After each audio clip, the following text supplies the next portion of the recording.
Welcome back for another edition of Greens for Glory. Before we hop into this episode, as always, hit that like button, hit that subscribe button. Your support means the world, and it means that we can continue to do all the fun stuff that we do, including covering your energy and having a little fun with them on Football Manager on the side. Before we hop into things, we are going to link up with the other half of Sideline Warning, Christine Butterfield, as she has some commentary and some strong words for me to get it together before the team goes too negative. So hit the theme song, and we'll have that interview on the other side.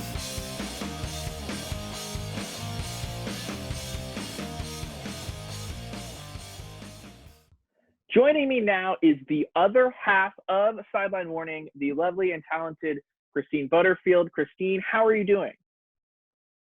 Pretty good. Not gonna, because of what you've been doing with Football Manager, I have to say I'm kind of disappointed. I've expected a lot more from you by how much I know you play this game. Yeah, so Christine is at home right now, so she's not able to co-manage with me, which is probably better because too many chefs in the kitchen situation. But I imagine, as always, you were gleefully watching at home, waiting to pounce at every failure as you do in every aspect of my life. Right. No, absolutely. You're correct. It's like almost watching real soccer, and I'm yelling at the screen, and my brother's like, "Why are you yelling at a video game?" And I'm like, "You don't understand." It's like, don't worry about it. Just don't worry about it. I don't want to say I'm thrilled that you keep messing this up, but I'm kind of happy about it because it's fun for me to see you mess up. I can't believe Coach Pascarella hasn't reached out to you about you messing up his team right now. But how many games have you lost now? Well, so for those of you that don't know, we're off to a rocky start. We've played 3 games. We have 1 point. We've lost 2, drawn 1. And I think Coach Pascarella is kind of in the mode of, I'm going to let him fail on his own because he was retained as technical director in the game, but obviously removed as manager. Maybe he's just hoping that I go winless in like 10 games, and then he's like, all right, get my little job back. Let's ride.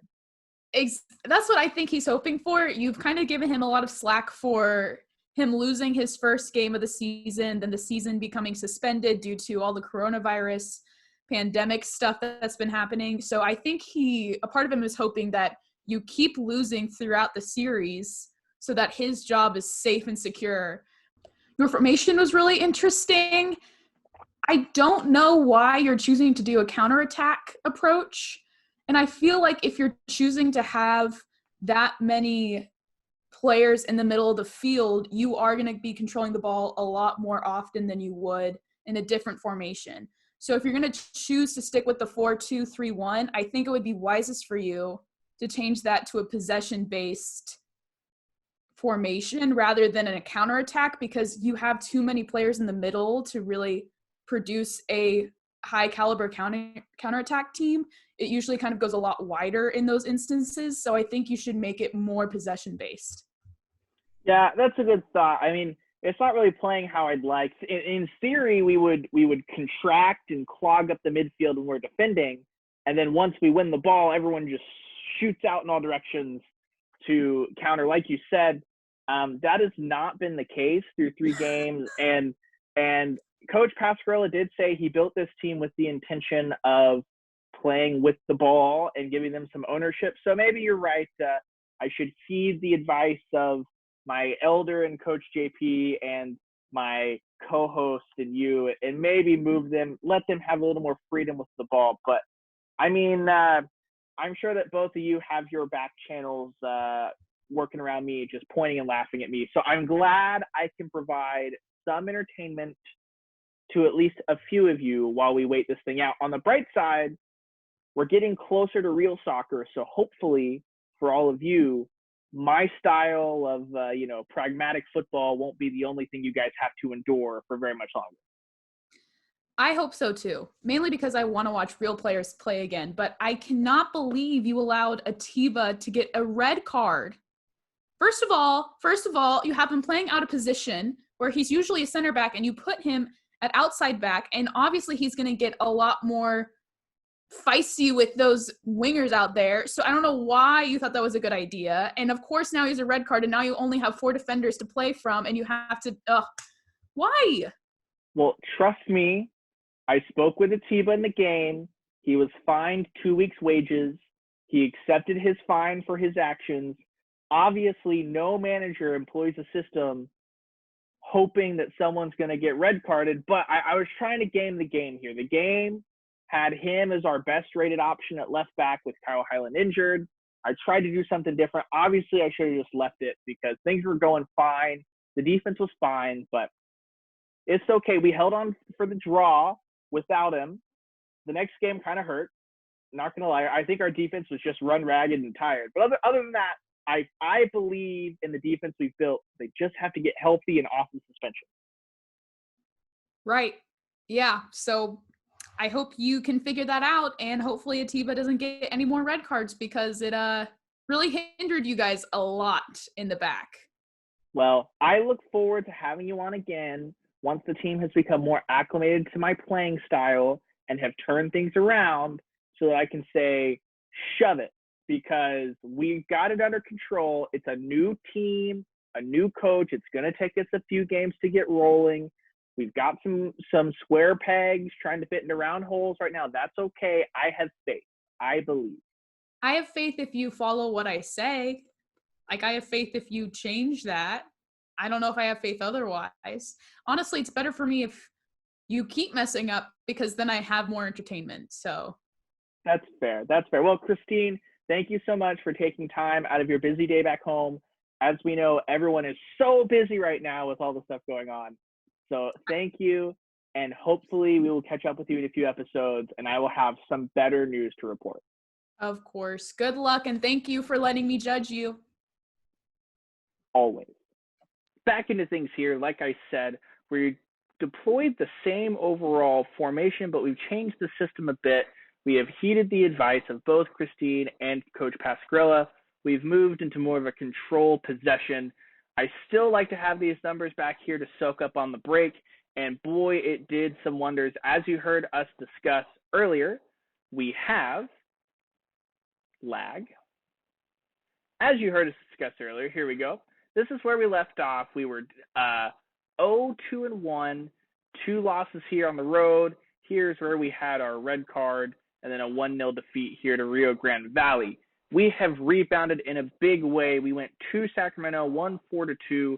Frank Lopez had a pair. Arun Vasiljevic had one. Rafa Garcia had one as well. Those 2 goals by Sacramento were late goals. It was 4-0 for most of that game.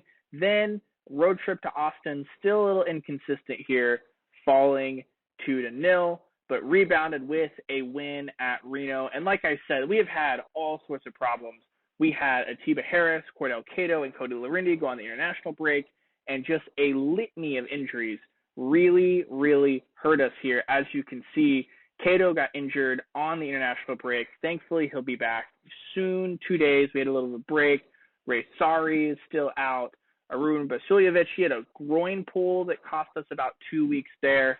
So hopefully we can get things back going. It looks like by the time we get back rolling and Kyle Highland will be healthy and we will actually be able to field a full bench. We were not able to field a full bench for the last 2 games and still got 3 points. I promised you a cup run. We're going to get the cup run. It's kind of weird though. The game was initially scheduled here before Los Dos. It got moved. Cool. So today for you, we've got LA Galaxy 2 and the Open Cup second round against El Paso. For those of you with the Iron Traps up here, Tulsa was supposed to be here. That fixture has been moved down to mid-May. So for you today, we will have LA Galaxy 2 and the US Open Cup tie, and then we'll do a little bit of the stuff here. And next time for you, we will have Las Vegas, Phoenix, and Tulsa. So let's get into it. It is match day against Los Dos. Still hamstrung a little bit by injury here, but here's how we're going to roll out against Los Dos. CJ Cochran played really well while Larendi was out on international duty. We're going to keep him there. Kyle Highland is back into the side. Looks like he's going to be able to give it a go with Tiervel. We're going to keep Christian DeBiaga in the game over Atiba just on recent form as we see Christian's averaging a 7.34 match rating. No need to change that. Zach Ellis hitting it right back. We've still got the midfield duo of Charlie Ward, Rafa Garcia. Omar Gordon has come in on the left and John Brown on the right. Jose Hernandez has moved into that hole, playing the 10, while Arun Vasiljevic is still out. And, of course, Frankie Lopez is going to lead the line once again. And we are off for the big matchup against Los Dos. These have been some pretty exciting games over the years, especially the ones in TAC Stadium. Hopefully, the game will give us something similar, as there were some screamers offline. So hopefully they know for this, we need some goals. We need something like that. So what do we got? I'm expecting a win tonight. Sure. Okay. No one responded. Not what you want.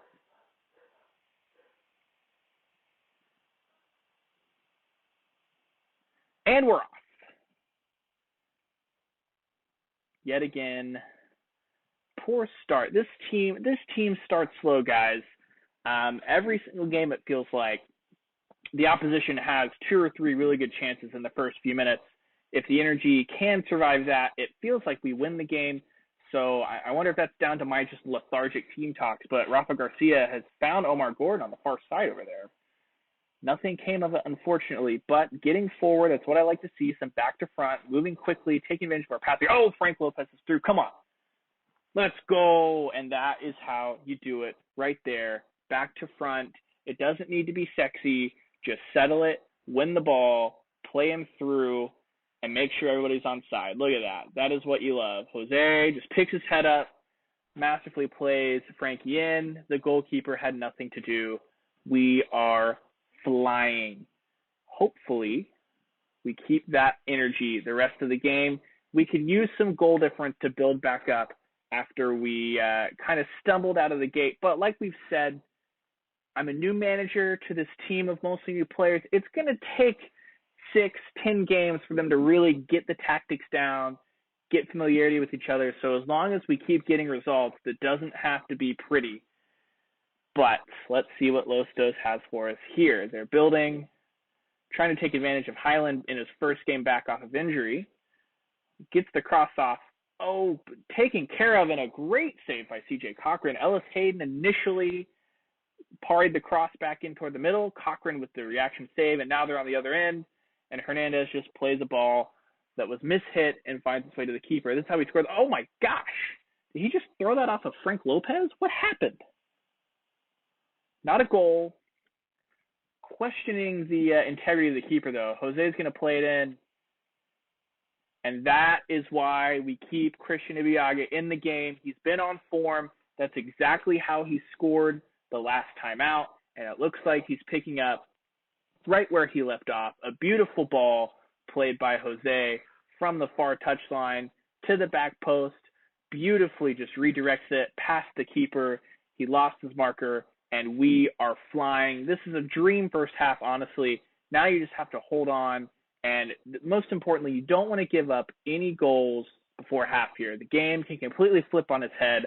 Obviously, 2-0, it's the least safe lead in soccer, all that stuff. But you have to see out these last 5 minutes and the first 5 minutes of the second half. Really got to get into that from the guys here. What do we got? We want to tell them we're very pleased with the performance. Keep it going. Everyone looked delighted. Lovely. We love that. We're going to stay in a positive mentality up here. They've been doing a great job holding a bit more possession, but we will see what's going on here. We're going to make some changes here to shore it up if we can hold, and that is why we don't make those changes, because Luxton gets that header to the back post, beats C.J. Cochran. What do we say? Last 5 minutes of the first half, first 5 minutes of the second half, you concede, and all of a sudden, new ball game. You got 40 minutes to just nab one goal, especially for Los Dos going on the road. And what do we need? John Brown is playing just terribly. What do we want? We can pull him off in favor for a second forward. Maybe that'll work.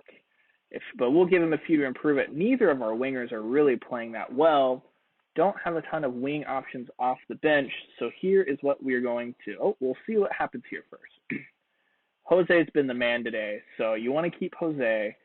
We can drop it into some 4-3-3, get extra forward on the field, shore up the midfield. Let's see.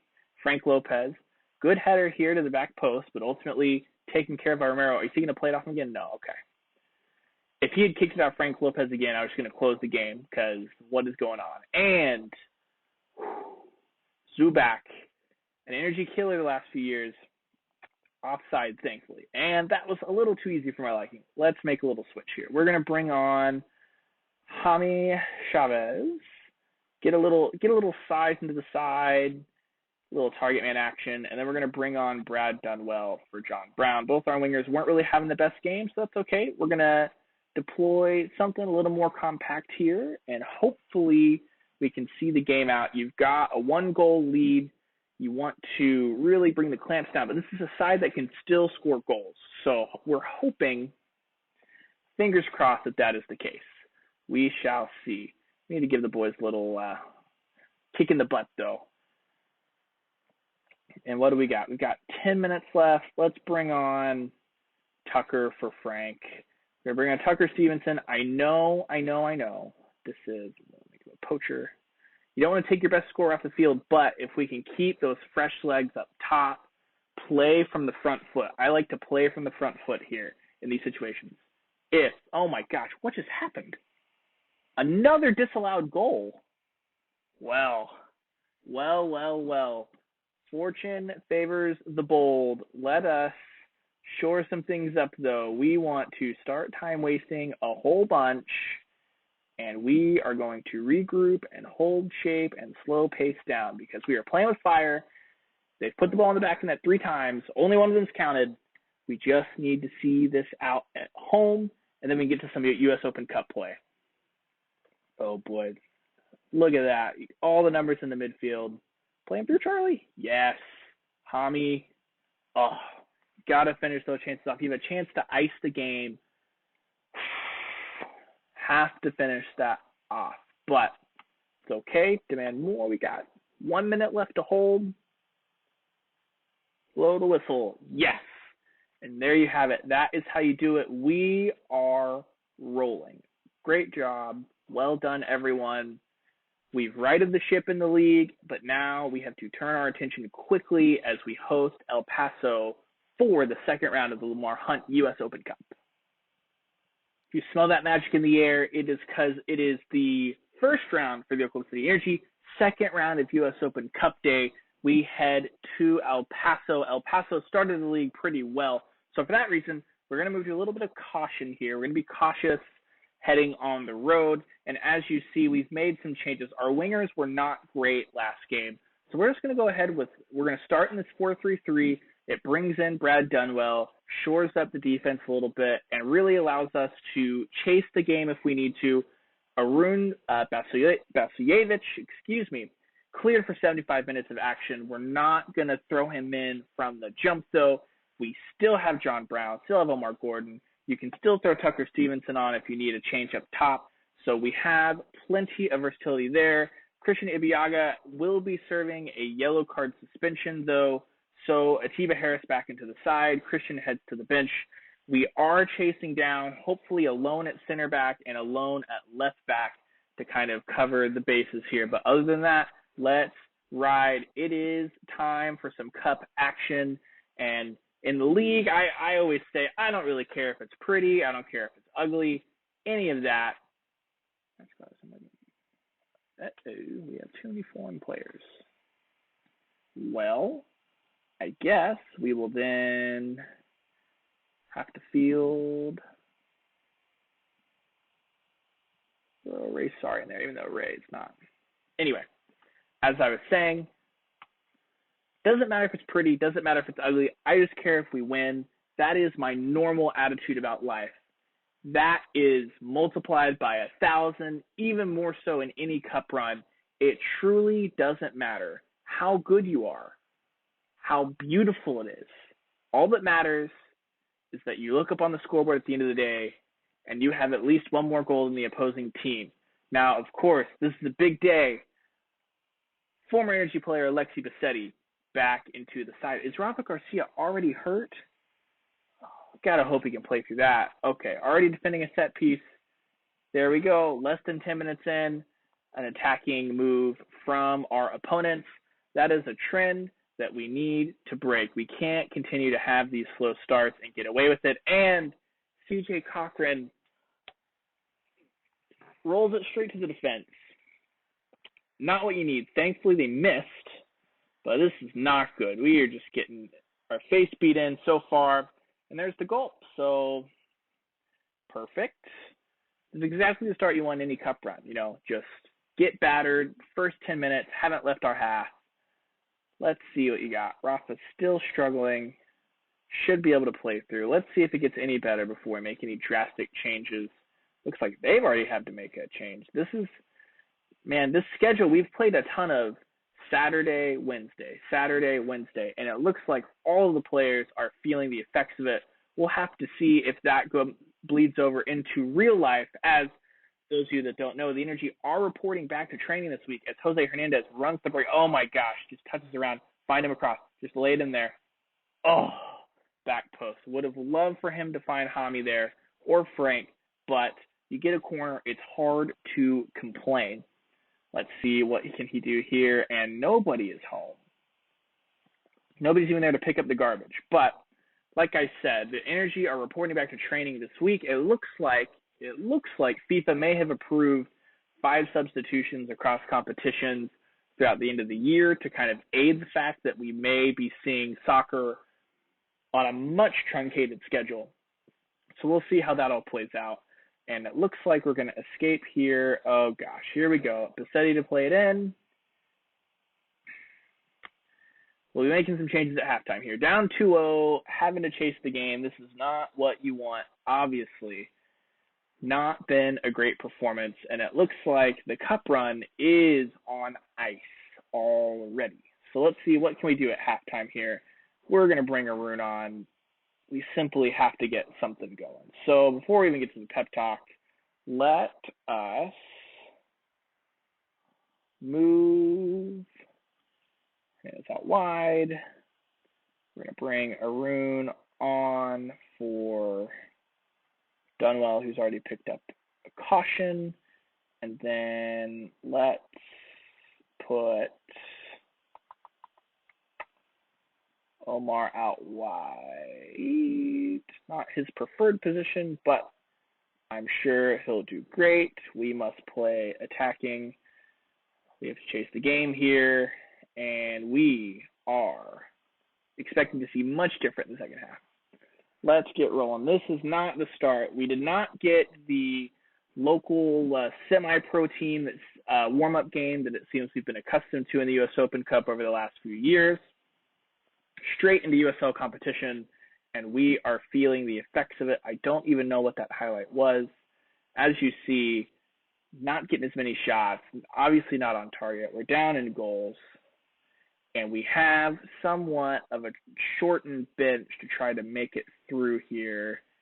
We're going to give Frank a few more minutes here. He's got that quality. He can turn this game around. Only a 6.3, 6.4 match rating so far. But let's see. So Arun's back on to Hernandez. Back to Kyle Highland. Let's see if we can get things going. Nico, this is ball forward. There you go, Nico. Over to, nope. Frank was unable to win the header, and El Paso just recycles possession all the way back to the keeper, and they're just going to kill time. Okay, Frank Lopez comes up to challenge. Will we at least win the ball back here? Nope. Alexi Bassetti back to Baker. Baker has plenty of time on the flank. And then Jose Hernandez picks his pocket. A long highlight here. Let's see if Jose can make the magic happen. He's been the real inspiration behind this mid-season turnaround, early season turnaround. Got Amor over to Jose. Let's see if he can do something here. And Charlie Ward with a shot, but ultimately over the frame. We need to bring a forward on to chase the game. Fresh legs up top. 20 minutes to make a difference. Tucker Stevenson, and in real life, we've only seen him play left back, subbing in for Kyle Highland. Really a forward. Let's see if he can give us a little spark, a little pizzazz in our football manager save, because we need it to save this floundering cup run. We're going to throw the guys forward. All you can really do. 5 minutes to get 2 goals, and I fear that our cup run is going to come to an unceremonious end at the hands of El Paso. And yes, never ever looked to be even competitive whatsoever. We are not happy with that result. The team took to that well, at least. So hopefully we can get things going yet again once league play kicks back up. As I said, we've had some fixtures moved around. So up next, we head to Portland, head to Orange County before a little bit of a homestand. Still have New Mexico league leaders right there, San Antonio. So when we pick up next here, we will have Las Vegas. We'll hit the road to Phoenix, and then culminating in the first Black Gold Derby of the season, Oklahoma City hosting FC Tulsa. Guys, for Christine Butterfield, I am Ryan Chapman. Stay tuned. We will have another video coming out for you this week. And once again, hoping that everyone's safe and doing all your social distancing properly so that we can get back to real soccer soon. Thanks, everyone, for tuning in. Till next time.